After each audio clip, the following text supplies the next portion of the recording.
table. Welcome to the Dodge Omnibus Bill Halftime Report. I'm Jay, joined as always by Faye and Clay. And this game has been a thorn in the sides of New York fans, but also odds makers everywhere. The betting line on Hamlet lines is in shambles. Now, Clay, didn't you call that before the game? Yeah, I did, Jay, over your protests. Hey, you have to be or not to be. Oh, you don't. You don't. It's the last thing you need. You waste time stating the obvious when you're doing absurdism. You have to state the obvious when you're doing absurdism so the audience doesn't have time to think about how much they hate you. Well, they're going to think that anyways. They're going to be reminiscing about that Hamlet they saw at that other theater, or wondering how long they have to sit there, or wondering what cruel fate made the award system assign them as a judge to this black box hardship duty where the air conditioning makes more noise than the actors. Not if you have to be or not to be. It's a place to hang their mental hats. Then they feel familiar even if they don't know what happened. Well, no one ever truly knows what happened. Don't start that. How many lines so far? 17 Hamlet lines quoted correctly, if wildly out of context, and 11 perverted somewhere in the line, deliberately misquoted. Ooh. 28 Hamlet lines in the entire first half? There's got to be a missed opportunity here. I mean, 28, it's Hamlet. Yeah, and I think... Yeah, we know. We'll have to send this one up to the appeals court. The Ninth Circuit? ESPN. So, Faye, how like you this play? The lady doth protest too much, in my opinion. Oh, yeah! Ham definitely has been whiny in the first half. Moping, wasting plot Clay, time. no, the actual... I don't refer to someone as the lady to insult them. I'm talking about the actual woman out there. The sideline reporter? No, the playwright. The playwright. The whole first half of this game was about race, right? And the playwright is a white woman. So if she wants to write about marginalized people, why aren't there more women out there?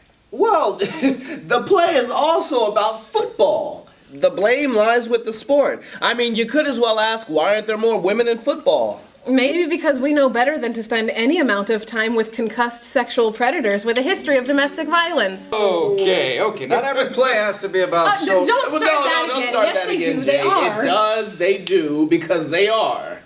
Okay. Then sum up the first half for us. What was it about? Sidelining women, literally. Well, appropriation, textually and contextually.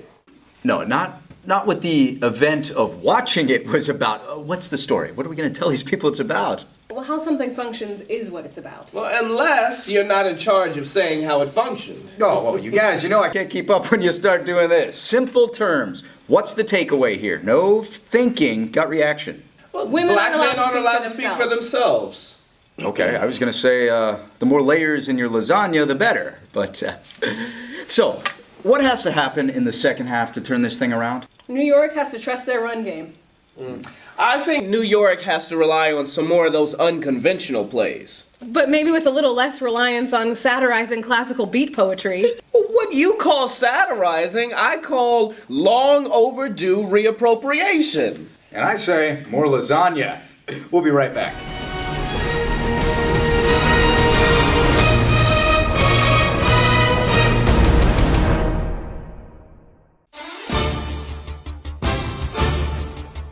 Welcome back to the Halftime Intermission Report. We're about to send you back to the field and let Gary and Ross guide you through the second half.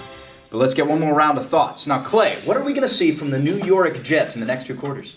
Well, I expect Coach Samuelson used the halftime to talk some sense into Ham. I think we're going to see a much more focused, stylized form of play from Ham, adapting himself to the New York system instead of vice versa. The handsaws won't be on top for long, I'm betting. Okay. Faye, make a prediction. There is no possible outcome. That's my prediction, Jay. The game will just end and there will be no score and no winner. Okay, so when the coach told Ham it could end right here, he meant the game? Well, she's saying it's all meaningless. Oh no, it means a lot. All of it. There's just no way out. We'll start with Ham. If Ham beats the system, it's revenge fantasy. If he acquiesces in the system, why'd we watch? And does the woman represent white issues or feminist issues? Vindication of her struggle against Ross and Gary's trivializing her identity might be a blow to chauvinism, but then does it ratify her racism with Ham? If she apologizes to Ham, is it women have to apologize too often, or is it white fragility? The playwright hoping to be forgiven, and so on. That's always the case. I mean, a play makes one point and not another. That's why there's more than one play. Well, not for the San Francisco 49ers. Oh! I'm saying if Ham wins the game with the help of those people out there, he's diminished. If he wins the game alone, that confirms his worst fears. If he loses the game, that's nihilistic.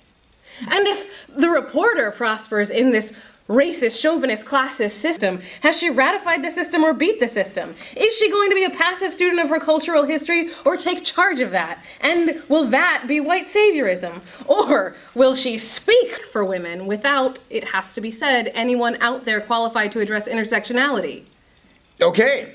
I think we'll be seeing a lot more of the handsaws blitz and a lot less play action from Ham. Simplify. Simplify. Lose the name of action. Hey! Oh! Oh! Hey! Oh!